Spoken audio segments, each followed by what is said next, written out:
Animals and continents.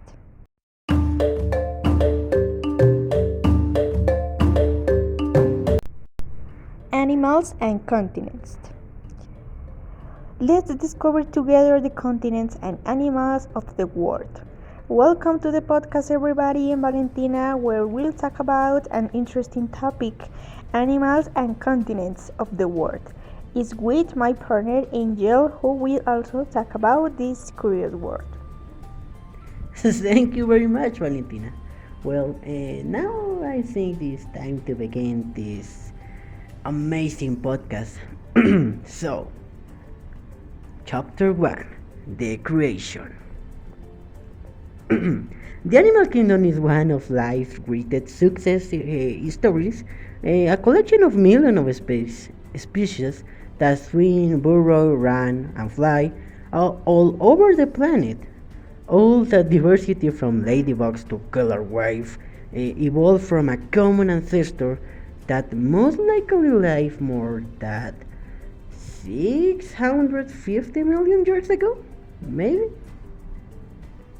But Angel, fun fact, our own species belongs to a branch the vertebrate animals with backbones, along with birds, reptiles, and fish. Genetic studies have shown that our closest invertebrate relatives include starfish, whale, jellyfish, and sponges are among our more distant species. Oh, I don't know that. Okay, humans and sharks, for example, use virtually identical genes to produce hemoglobin. This means that the hemoglobin genes were already present in their common ancestor. Oh wow, many of these gains appeared long before animals. Some are essential for the basic foundation of a living things, such as DNA multiplication and first involved vision of the years ago. After genes arose more recently and can be found today in our closest single-caged relative, Angel. Wow, that was amazing. The explosion of novel genes could have appeared in the earliest animals as the environment triggered a large number of mutations, right? Chapter 2. This is talk about first animals and first humans, Angel. Oh. For billions years, nothing more complex than a single sex existed on Earth. The without no big whale about 575 million years ago. Multicellular life from began to multiply. That event called the Avalon explosion, occurring when the planet had left behind the icy crust of the chronological period of the enter Ediacaran period, which lasted from 63.5 to 542 million years ago. Wow, many years ago. Uh, I think scientists don't know for sure whether many of those begins were animals yeah, like fungi, algal, leeches of simpler protozoa, nor whether they left descendants in the late period to the Cambrian, maybe? Or became extinct without a trace, like a violent experiment in life. You know, the origin of the human being can be found in the first hominids, a subtribe of hominid primates characterized by being bipedal and having an upright position. The first hominids date back to 7 million years ago. The genus Homo includes two hominids that are bipedal with an upright skull and capable to creating and using different types of tools. Within this genus, we find human beings that it's to say, so Homo sapiens being to the only species of the genus that still exists. Wow. Homo sapiens is a species of hominid with a great mental capacities, right? Which allow them to perform such complicated tasks as speaking or inventing complicated instruments we know as humans. Maybe. Now we will talk about chapter 3, the vision of the world. Wow. Have you ever heard of Pangea, Angel? No, I really know.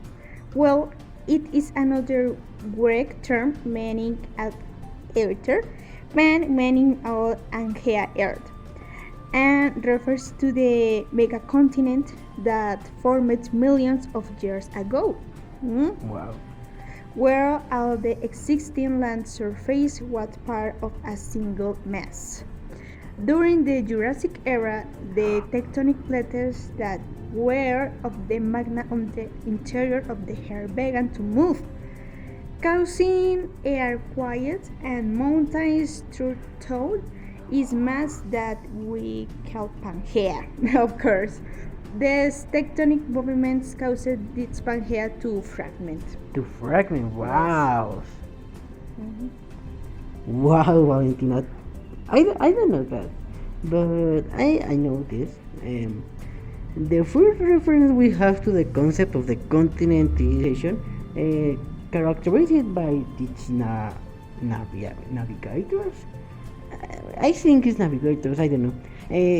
Who gave a name to the what we know today as Europe and Asia. For them, the separation was found in the Aegean Sea for the Sea of Marmara, the Bosphorus Strait, and the Black Sea. For the Greeks, the center of the world was the Aegean Sea. I don't know, the sea. Hence, the first division had this sea as the divider of the lands. Or we will talk about the continents. Wow. Asia. Asia, wow. Geographical position. Asia is the largest continent of the planet. It has an area 14,000 square kilometers, which corresponds to 3% of the emergence land. Asia has territory in all four hemispheres, but the largest proportion are in the northern and eastern hemispheres. The area of the latter is Southeast Asia, as well as the area of Central Asia. As for the former, we refer to the oceanic coastal zone in the south-central part of the continent. Wow, that's our many kilometers. I don't know a legend about the Asia continent, like the history of ascent of millenary Asia and its exciting myths of legends comes loaded with fire, snows, and races to your venerate animals. The phoenix, owning the peace of prosperity, the Chinese unicorn, power and good luck, the winged tiger, representing courage and happiness, and the celestial dragon, symbol of the Chinese people, brings prosperity and abundance. Of the legend of Asia Angel. Yes, It is interesting. Yes, about the dragon is legendary. Okay, don't worry. Now, talk about of animals, the Asia. South Asia accounts for 10% of the world's fish.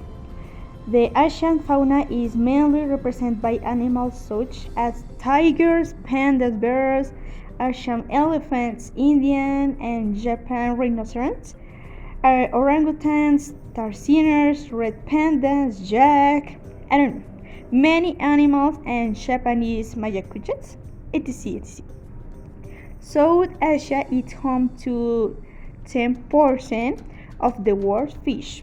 10%. Yes, and some 100 species of turtles and tortoises. 100 of turtles. Yes, many animals There's in a ocean. lot. There's a lot of. Oh, I think I know a bit about these animals. Uh, for example, the terrestrial most characteristic animal of Asia is panda, maybe. Oh. Panda live mainly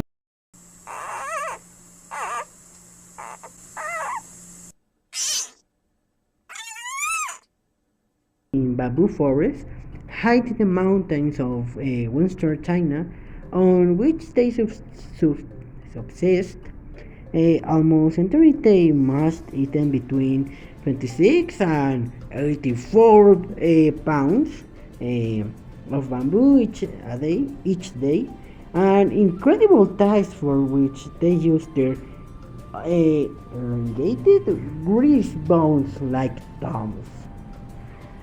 Okay, the other animal, birds. Oh, birds.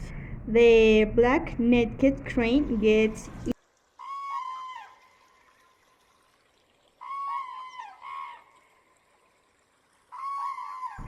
black nuke. They live mainly in freshwater wetlands on plateaus that an altitude from between 2,500 and 5,000 meters. It's the only crane species worldwide that lives in breeds on plateaus. The climate of the plateau is cold and dry. Gold and dry. Okay. Yes. I really don't know about birds, but I know I forget the names.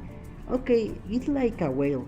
Okay, they usually frequent the waters of the coast in the Arctic Ocean, although they are also present in the subarctic regions. When the sea freezes over, Arctic belugas.